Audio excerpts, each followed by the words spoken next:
অসমৰ মাননীয় মুখ্যমন্ত্ৰী হিমন্ত বিশ্ব শৰ্মা ডাঙৰীয়াই ৰাইজক বিভ্ৰান্ত কৰি ৰখাৰ নেতৃত্ব লৈছে নেকি? দিনটোত ৩-৪বাৰকৈ মিডিয়াৰ সন্মুখত আহি বিভ্ৰান্তিকৰ আৰু অপ্ৰয়োজনীয় কথা কোৱাতকৈ তেখেতে যদি তেখেতৰ কামবোৰ নিয়াৰিকৈ কৰিলেহেঁতেন। চৰকাৰত যিমান মানুহ আছে, বিজেপি দলত যিমান কৰ্মকৰ্তা আছে, আমি সকলোকে সন্মান সহকাৰে এটাই প্ৰশ্ন কৰিব খোজোঁ, আপোনালোকে মাত্ৰ এটা কাৰণ দেখুৱাই দিয়ক, কি কাৰণত ৰাতি ১২টা বজাত জুবিন ক্ষেত্ৰ বন্ধ কৰিব লাগে। জুবিন ক্ষেত্ৰত সুৰাসক্ত লোকৰ প্ৰৱেশ নিষিদ্ধ কৰা হৈছে। সুৰাৰ ৰাগীত যাতে তাত গৈ কোনেও অপ্ৰীতিকৰ পৰিস্থিতিৰ সৃষ্টি কৰিব নোৱাৰে, তাৰ কাৰণে সুৰাসক্ত লোক যাতে তাত থাকিব নোৱাৰে, সেই ব্যৱস্থাটো কৰা হৈছে। সেইটো ঠিকেই আছে। যিকোনো ৰাজহুৱা স্থানত সুৰাসক্ত লোকে যদি উদ্ভণ্ডালি কৰে তেনেহ'লে তাৰ কাৰণে আইন আছে, আৰক্ষী আছে। এতিয়া সুৰাসক্ত লোকৰ প্ৰৱেশ জুবিন ক্ষেত্ৰত নিষিদ্ধ কৰাৰ পাছত কি কাৰণত ৰাতি ১২টা বজাত বন্ধ কৰিব লাগে, আপোনালোকে যুক্তি সহকাৰে মাত্ৰ এটা কাৰণ দেখুৱাই দিয়ক। খালি সেই কাৰণটো বা সমস্যাটো দেখুৱাওঁতে এই কথাটোও কৈ দিব সেই সমস্যাটো চৰকাৰে নিয়ন্ত্ৰণ কৰিব পৰা বিধৰ হয় নে নহয়। জীয়াই থকা অৱস্থাত জুবিন দা এককভাৱে অনন্যভাৱে জীয়াই আছিল, কোনো ধৰণৰ টাৰ্মছ এণ্ড কণ্ডিশ্যনত জীয়াই নাছিল। তেখেতৰ দুৱাৰ ৰাইজৰ কাৰণে ২৪ ঘণ্টাই খোলাই আছিল আৰু মৃত্যুৰ পাছতো ৰাইজে তেখেতক তেনেধৰণে শ্ৰদ্ধাঞ্জলি যাচি জীয়াই ৰাখিব বিচাৰে। সমগ্ৰ বিশ্বই গম পাব লাগিব যে অসম নামৰ ৰাজ্য এখনত এগৰাকী শিল্পীৰ সমাধিস্থল আছে, য'ত নেকি দিনে নিশাই ২৪ ঘণ্টাই অনুৰাগী আৰু অনুগামীৰে ভৰ্তি হৈ থাকে। এইবোৰহে জুবিনদাৰ প্ৰতি আচল শ্ৰদ্ধাঞ্জলি, প্ৰকৃত শ্ৰদ্ধাঞ্জলি। জুবিনদাৰ লগত জড়িত প্ৰতিটো বিষয়ক ৰাইজে মৰমেৰে, আদৰেৰে, শ্ৰদ্ধাৰেৰে একক আৰু অনন্যভাৱে গঢ়ি তুলিব বিচাৰিছে। সেইটো কাৰণে আমি চৰকাৰক বাৰ বাৰ আহ্বান জনাই আছোঁ যে জুবিন ক্ষেত্ৰ চৰকাৰে ২৪ ঘণ্টাই খোলা ৰখাৰ ব্যৱস্থা কৰক।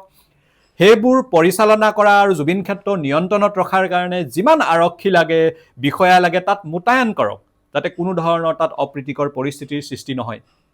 তাত শ্বিফ্ট ৱাইজ নাইট ডিউটি দিয়ক। কালি দেখিছোঁ যিমান পুলিচ আৰু অৰ্ধসামৰিক বাহিনী তালৈ পঠিওৱা হৈছে, তাৰ যদি ৪ভাগৰ ১ অংশ সদায়ৰ কাৰণে তাত ৰখা হয়, তেনেহ'লে চিৰদিন জুবিন ক্ষেত্ৰ ভালকৈ, খুব সুন্দৰকৈ পৰিচালিত হৈ থাকিব, কোনো ধৰণৰ সমস্যা নোহোৱাকৈ। যিহেতু তাত মদৰ উদ্ভণ্ডালি বাধা দিয়া হৈছে, গতিকে আৰু সমস্যাই থাকিব নালাগে সাধাৰণ মানুহৰ কাৰণে। ৰাতি ২টা বজাত, ৩টা বজাতো কাৰোবাৰ মন যাব পাৰে জুবিনদাৰ ওচৰলৈ যাবলৈ, কথা পাতিবলৈ, সেৱা এটি ল'বলৈ। উজনিৰ পৰা নামনিলৈ, নামনিৰ পৰা উজনিলৈ নৈশ বাছসমূহ যায়, তাত মানুহে ৰখি সেৱা আৰু শ্ৰদ্ধাঞ্জলি যাচিব পাৰে। জুবিন দাক মানুহে অলপ বেলেগ ধৰণে জীয়াই ৰাখিব বিচাৰিছে আৰু চৰকাৰে সেই কথাটো বুজা উচিত। আৰু যদি জুবিনদাৰ প্ৰতি ৰাইজৰ মৰম, ৰাইজৰ আদৰ, ৰাইজৰ শ্ৰদ্ধা দেখি, ৰাইজৰ ভালপোৱা দেখি কাৰোবাৰ সহ্য হোৱা নাই, তেনেহ'লে সেইবোৰ মানুহত এতিয়াও মানুহ হৈয়ে আছেনে? এইবোৰ কিন্তু ভাবি চাবলৈ হ'ল। সেইকাৰণে আমি চৰকাৰক আকৌ এবাৰ অনুৰোধ জনাইছোঁ, জুবিন ক্ষেত্ৰ ২৪ ঘণ্টাই খোলা ৰাখক। তাত সুৰাসক্ত লোক থাকিব নোৱাৰিব বা উদ্ভণ্ডালি কৰিব নোৱাৰিব, তাৰ কাৰণে আৰক্ষী বিষয়া মোতায়েন কৰক। আৰু সেই জুবিন ক্ষেত্ৰ যাতে সুন্দৰকৈ পৰিচালিত হয়, তাৰ কাৰণে যি ধৰণৰ ব্যৱস্থা কৰিব লাগে, নাইট শ্বিফ্ট দিব লাগে, তাত বিষয়া নিয়োগ কৰিব লাগে, সেইবোৰ কাম চৰকাৰে কৰক। ৰাইজে বিচাৰিছে ২৪ ঘণ্টা জুবিনদাৰ ক্ষেত্ৰ, জুবিন ক্ষেত্ৰ খোলা থাকক। সমগ্ৰ বিশ্বলৈ এই বাৰ্তা বিয়পি যাওক, সমগ্ৰ ভাৰতবৰ্ষ, বিশ্বৰ চুকে কোণে এই বাৰ্তা বিয়পি যাওক যে অসমৰ মানুহে জুবিনদাক কেনেধৰণে মৃত্যুৰ পাছত জীয়াই ৰাখিছে। এই বাৰ্তাটো সমগ্ৰ বিশ্বলৈ বিয়পি পৰাটো অসমৰ ৰাইজে বিচাৰিছে। আৰু যিহেতু জীয়াই থকা অৱস্থাত জুবিনদা এনেধৰণেই জীয়াই আছিল, ৰাইজৰ লগত সদায় আছিল, গতিকে এতিয়া ৰাইজেও মৃত্যুৰ পাছত জুবিনদাক তেনেধৰণেই জীয়াই ৰাখিব পাৰিছে। এই কথাবোৰ চৰকাৰে অতি সোনকালে হৃদয়ংগম কৰিব বুলি আমি আশাবাদী। আকৌ এবাৰ চৰকাৰক অনুৰোধ জনাইছোঁ, আহ্বান জনাইছোঁ, আপোনালোকে জুবিন ক্ষেত্ৰ ২৪ ঘণ্টাই খোলা ৰখাৰ ব্যৱস্থা কৰক। সেইটো নিয়ন্ত্ৰণ কৰাৰ কাৰণে যি আৰক্ষী বিষয়া লাগে তাত মোতায়েন কৰি থৈ দিয়ক। ধন্যবাদ।